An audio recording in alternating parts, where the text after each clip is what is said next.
Halo teman-teman semua, jumpa bersama saya Yolanda Rahmalia Anzar dan rekan saya Afifa Arzerti Bilbina. Hai.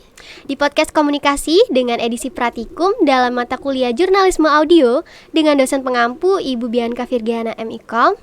Oke, topik pembahasan kali ini yaitu tentang alumni Unbara yang menjadi entrepreneur muda dengan narasumber yang sangat luar biasa kali ini yaitu Mbak Dita. Halo Mbak Dita. Halo Dita. Oke. Mbak Dita, kalau boleh tahu gimana nih kabarnya? Alhamdulillah baik. Oke. Kalau boleh tahu kegiatan hari ini apa aja nih? Hari ini pasti bangun tidur. Oke. Bangun tidur buka kesini terus ya bantu-bantu kegiatan rumah. Habis itu buat orderan untuk yang bakal diambil buat sore ini, bakal diantar buat sore ini.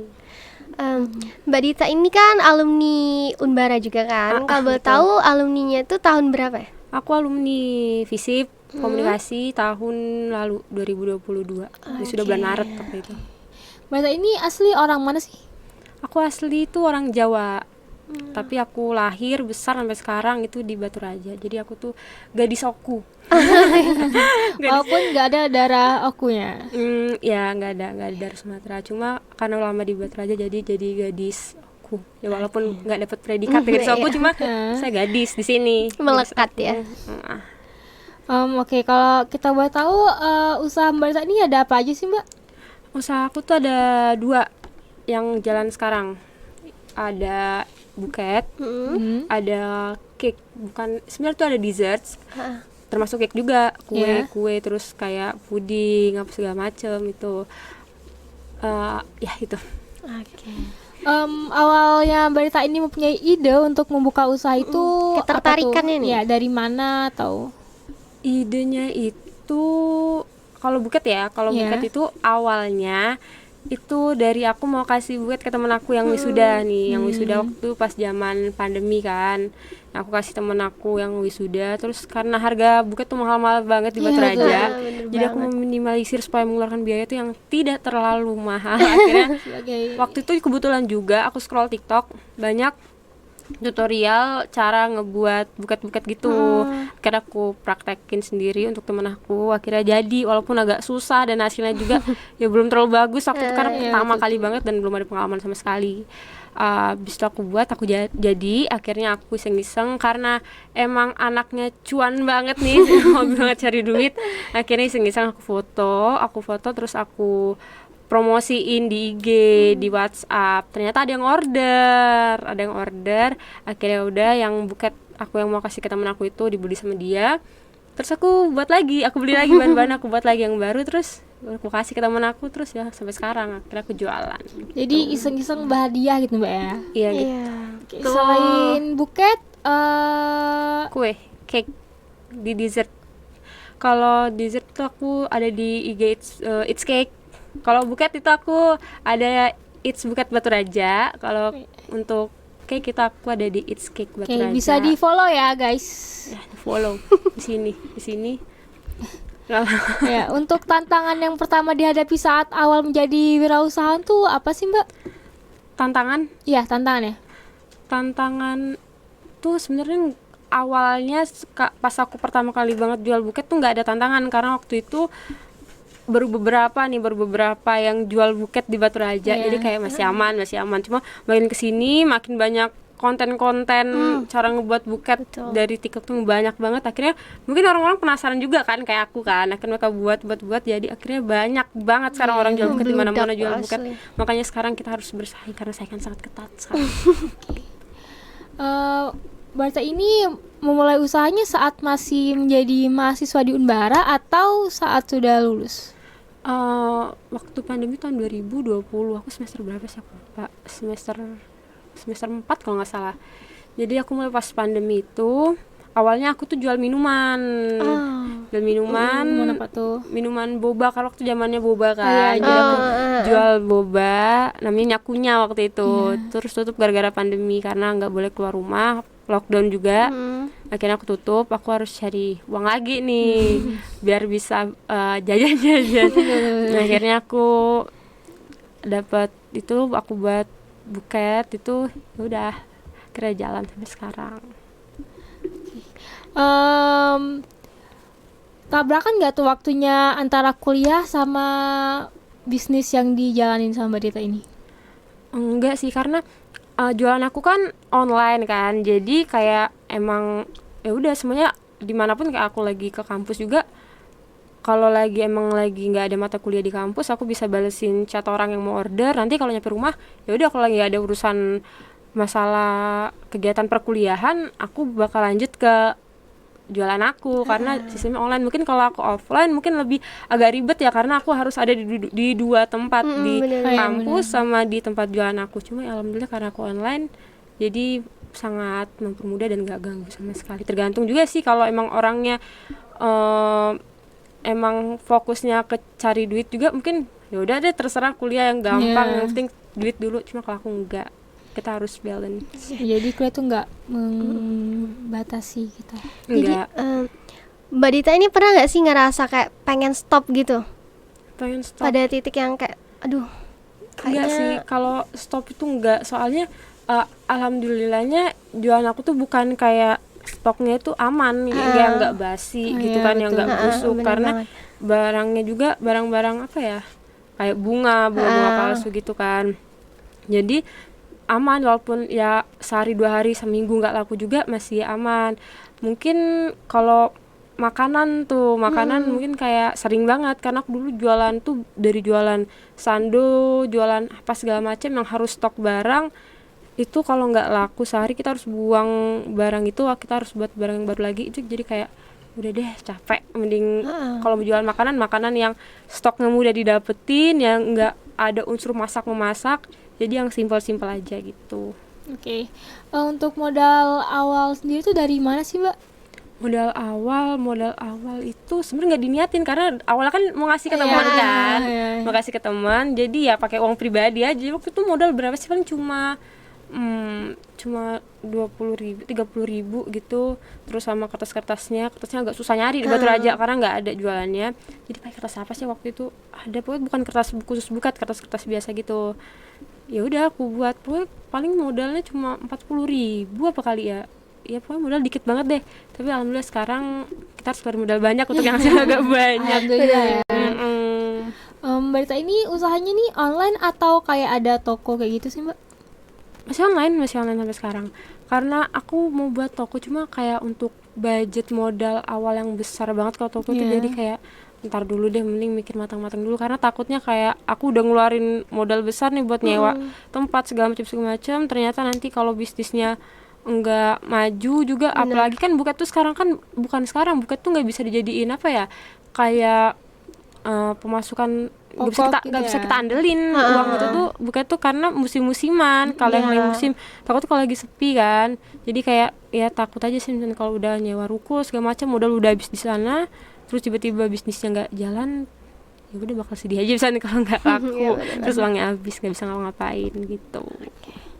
Sejauh ini ada nggak sih Mbak keluh kesah Mbak tuh kayak yang menghadapi customer yang agak reseh Iya, gitu? betul. Kulkas ada sih, cuma kayak ya udah namanya manusia, tapi dikit, palingan dari ya paling cuma berapa, 1-2 orang paling setahun, sebulan tuh belum tentu ada yang ngebulan gitu. Waktu ada orang apa ya, mau order buket kalau nggak salah, terus isi buket itu buket kayak rokok, terus ada minuman keras segala macam gitu kan. Terus kita ngomong kalau kita nggak bisa nih beli barang itu kan. Terus katanya terus aku saranin buat dia bawa barang sendiri, ntar tinggal aku yang masang gitu. Terus dia udah oke nih, untungnya aku nggak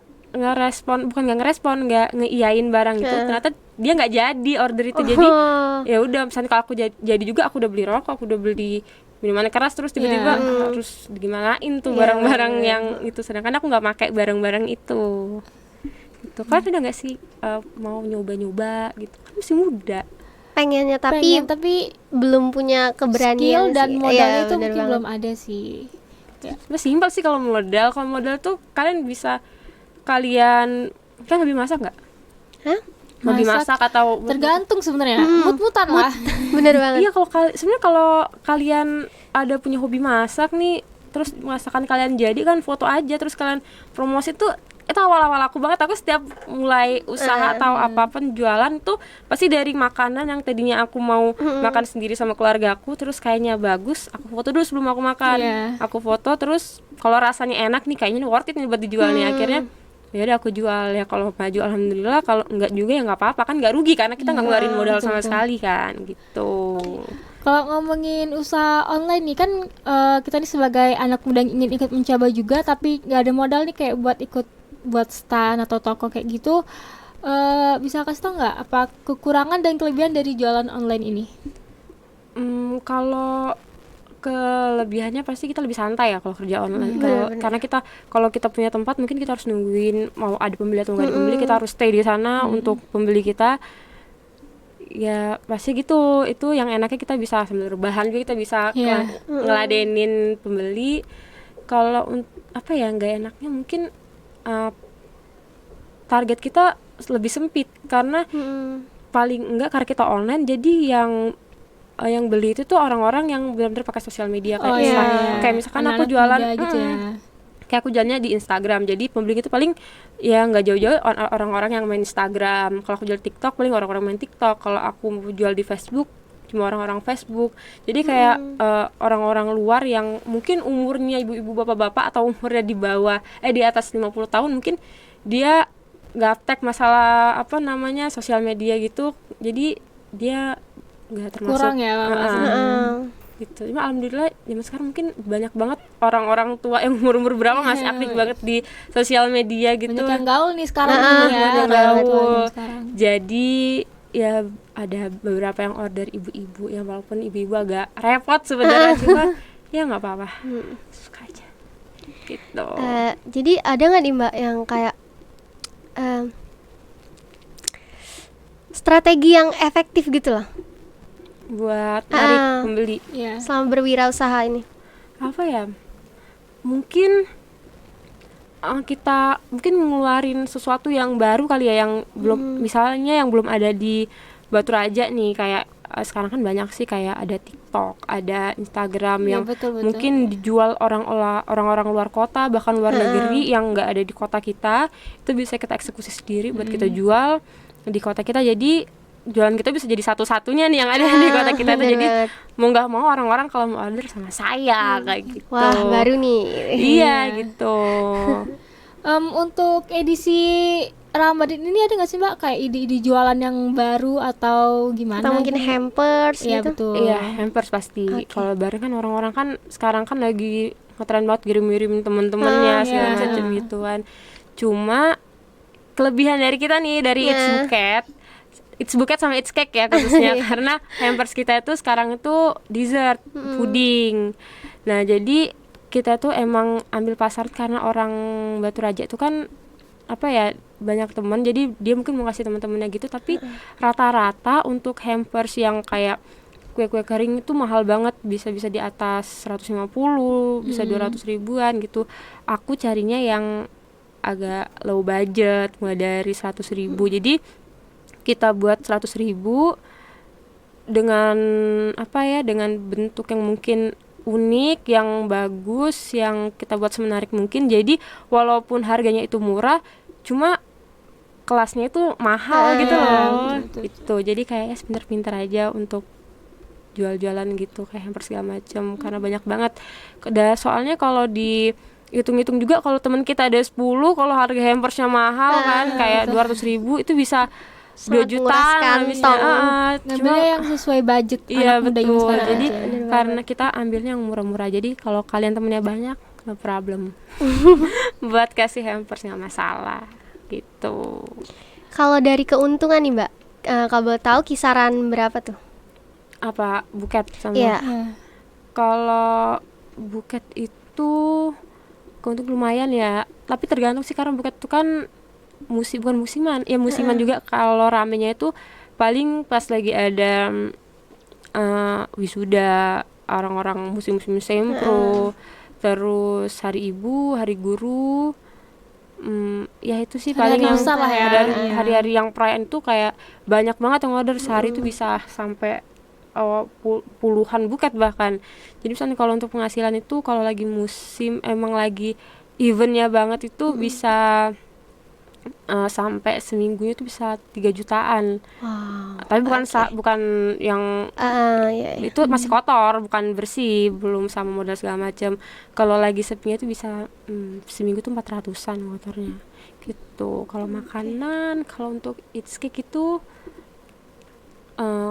nggak terlalu banyak sih untungnya, karena makanan tuh kan apa ya, banyak resikonya juga. Misalnya kalau aku udah stok barang-barang juga, kalau barang-barangnya udah basi mau gak mau aku harus kebuang. Cuma ya alhamdulillah sejauh ini masih nguntungin lah, tidak merugikan Alhamdulillah gitu. ya.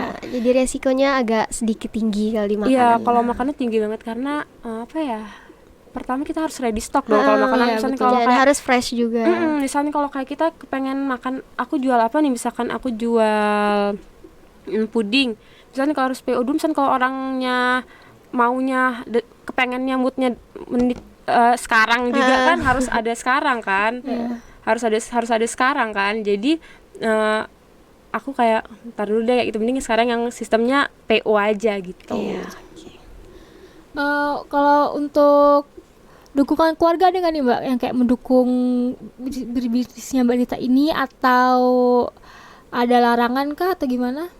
Kalau untuk keluarga support, alhamdulillah. Kayak keluarga aku juga kan emang bisnis ya semuanya, ayah, ibu, nenek semuanya tuh bisnis semua kan. Jadi kayak mereka mungkin tahu nih, kayak misalkan ini anaknya tuh turunin basic dari keluarganya gitu kan.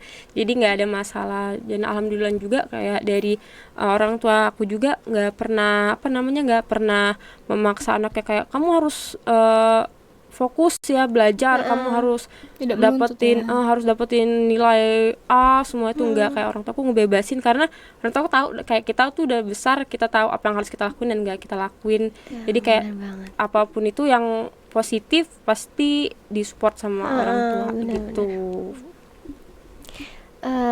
Kalau boleh tahu, cara Mbak Dita ini menyeimbangkan antara perkuliahan sama usaha Mbak Dita itu gimana sih? Sebenarnya semua gampang aja sekarang karena online. Mungkin kalau offline tuh lebih susah, cuma karena online juga ya kayak pembeli juga. Mungkin kalau yang emang butuhnya detik itu juga di saat aku lagi kuliah, mungkin bakal aku utamain kuliah aku yang orderan kayak udah skip dulu deh, mungkin emang belum rezekinya. Cuma kalau pelajaran kalau emang udah lewat ya udah lewat. Tapi kalau rezeki kan kalau hilang satu kan masih ada lagi, alhamdulillah. Karena emang niatnya juga baik buat nuntut ilmu, jadi ya nggak masalah gitu. Jadi tetap menjalankan, tidak melupakan kuliahnya. Enggak, kuliah nomor 1. Kalian juga harus kuliah nomor 1 gitu. Untuk bisnis nih, apakah akan ada bisnis baru yang keluar atau gimana nih? Ada rencananya, cuma kayaknya abis lebaran aja deh gitu. Untuk bisnisnya apa ada lah pokoknya. Takutnya nanti kalau aku spill nanti udah ada yang eksekusi duluan. Bener banget. Waktu aku sering banget misalnya kayak aku pengen nih jualan apa ya waktu itu, aku pengen jualan barang apa gitu kan. Nah itu kayak udah kelang, padahal nggak kasih tau ke siapa-siapa tuh, ntar kayak udah kelang seminggu 2 minggu tiba-tiba udah ada aja jualannya. Aduh, kayak ada keduluan nih. Udah keduluan. Malah gercep nih. Iya betul banget, karena aku orangnya kayak ntar aja gitu. Akhirnya ya udah keduluan orang gitu. Tapi ntar ya insyaallah terjalankan setelah lebaran gitu. Oke. Untuk cara menumbuhkan hubungan bisnis yang baik dan menciptakan peluang bisnis yang baik tuh gimana sih Mbak? Pastinya kita harus jadi pembisnis yang dagang yang sportif. Kita harus jujur sama customer kita. Misalkan kalau dia kepengen barang yang mungkin yang kualitasnya baik, kita harus misalnya kalau dia minta kualitas baik dengan harga yang murah, kita harus terus terang ngomong kayaknya nggak bisa gitu. Karena emang kita di sini nganukin kualitas. Kalau kamu emang kualitasnya pengen yang bagus, kamu juga harus ngeluarin Share budget ya. budget yang besar. Tapi kalau kamu yang emang standar, kita ada budget yang standar. Kalau kamu yang mau yang low budget juga, kita ada yang low budget. Jadi emang kita semuanya itu kita permudah sih. Kayak contohnya buket aja itu dari 15.000 sampai semaksimal mungkin tuh kalau buat snack kan. Jadi misalnya kalau kayak kalian nih yang anak-anak yang banyak kakak tingkat kan, mungkin kalau ntar kakak tingkatnya wisuda atau temennya sempro wisuda kan, jadi mau ngasih juga nggak merasa keberatan karena dengan uang 15.000 aja kalian udah bisa kasih buket ke teman kalian gitu. Jadi ya pada intinya kalau bisnis itu harus sportif, jangan jangan kita mengiyakan, menyanggupkan, cuma nggak taunya hasilnya zong tuh. Kasihan pembelinya, terus juga kasihan sama bisnis kita nih, bakal ntar dicap orang, nggak usah beli di sana tuh orangnya nggak sesuai nih sama ekspektasi gitu.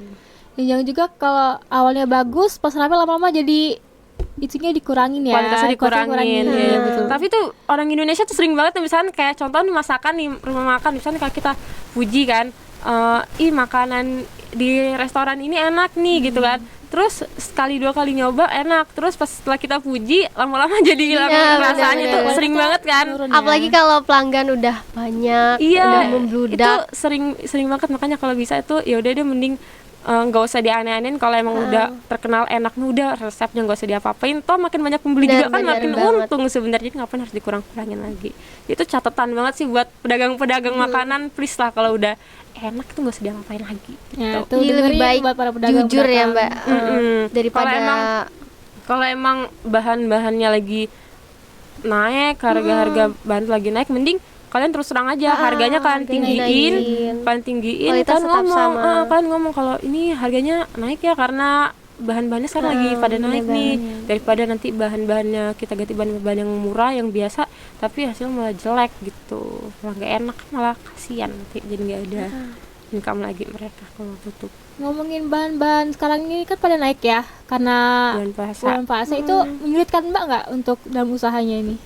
Enggak sih, karena yang aku jual-jualan bukan barang-barang pokok yang kayak gula, kayak telur segala macam, jadi kayak masih aman aja. Karena yang aku pakai itu kan kayak snack-snack yang udah jelas nih harganya, jadi nggak bisa oknum tuh naikin harga seenak-enaknya tuh. Nggak, palingan sepintar-pintarnya aku aja lihat promo-promo ada yang ada di supermarket. Terus juga misalkan kan banyak nih supermarket nih di Batu Raja kan, cari aja yang paling murah itu di mana. Kalau emang orderannya banyak, yang langsung ke agennya aja biar lebih murah, biar untuk lebih banyak gitu. Misalkan tidak menurunkan kualitas ya. Kualitas itu nomor 1. Jadi kayak nggak apa-apa mahal, yang penting bagus. Yang penting kalau mau kualitas bagus di It's Buket sama It's Cake. Ya. Gitu. Jangan lupa guys, langsung di follow order. Di sini. Maksa. Karena ketat sekarang persaingan. Terus Mbak Dita ini gimana sih cara mempertahankan usahanya ini? Kan banyak tuh yang naik turunnya gitu. Nah, iya, betul. Cara Mbak Dita mempertahankan itu? Ya tadi kualitas tadi, kayak kita harus nimbang, harus nggak ada yang berubah dari itu semua. Ya paling ya kita cari inovasi-inovasi baru yang sesuatu hal yang baru itu kita promosiin. Yang pasti promosi nomor 1, jangan pernah capek. Mau ada pembeli atau nggak ada pembeli, kita harus promosiin lewat IG story, lewat status WhatsApp. Kalau bisa nih, kalau kalian ada banyak teman-temannya itu tolong dong promosiin itu, karena promosi itu penting banget. Karena kayak kalian tuh kayak terbiasa ngelihat iklan-iklan tuh, jadi penasaran nggak sih? Penasaran kan? Bener. Jadi kayak pengen aja kayak coba deh ini, karena banyak banget yang promosiin gitu. Oh ya, boleh dong Mbak dikasih motivasi nih untuk anak-anak muda yang baru memulai bisnisnya. Motivasi sebenarnya aku juga agak aku juga bukan tipe bisnis yang besar banget, yang sukses banget juga belum, karena aku juga ya belum berpengaruh besar lah bisnis aku gitu kan. Cuma ya alhamdulillah menguntungkan gitu. Yang pastinya yang pastinya kalian harus mencoba, jangan takut gagal, apalagi bisnis, karena bisnis itu kan naik turun ya, kayak kita nggak tahu bisnis itu gimana. Jadi kalian boleh coba tapi hati-hati, apalagi yang benar-benar pemula, yang baru, yang modalnya masih dikit, masih tanggung-tanggung, tuh mending kalian mulai usaha-usaha kecil aja. Jadi misalkan kalau kalian cuma ada uang 10 juta, itu 10 juta tuh jangan langsung kalian keluarin buat modal usaha kalian, mending kalian pakai 25 juta atau maksimal 3 juta deh.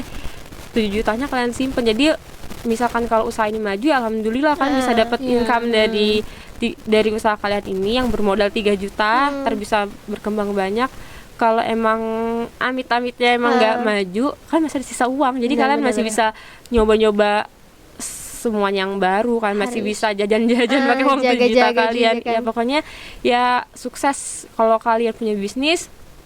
Gagal 1, 2, 3 kali itu biasa banget. Bahkan aku sering banget kan tahu artis-artis selebgram itu kan banyak banget kan kadang bisnis makanan terus lama-lama kayak nurun bener sampai tutup sama sekali nggak jual tuh banyak kan. Jadi bisnis gagal tuh hal yang wajar, jadi nggak usah malu, pokoknya terus saja mencoba, asal jangan terlalu ambisi, jadi kayak wah aku harus ngeluarin uang banyak nih untuk modal untuk jualan segala macam itu jangan. Mending kalian mulai dari kecil, kalau kayaknya emang sangat menguntungkan kalian di masa yang akan datang, baru kalian besar semuanya, karena itu tadi persaingan sangat ketat sekarang. Jadi kayak kita harus hati-hati aja gitu. Jadi jangan malu memulai usaha dari yang kecil ya, jangan besar-besar aja gitu. Usaha itu nggak harus keren. Bener Kayak misalnya kalau kalian mau rebahan aja kan, ternak aja lele apa di rumah atau bebek, yang penting kan nguntungin. Jadi terserah kayak orang-orang mau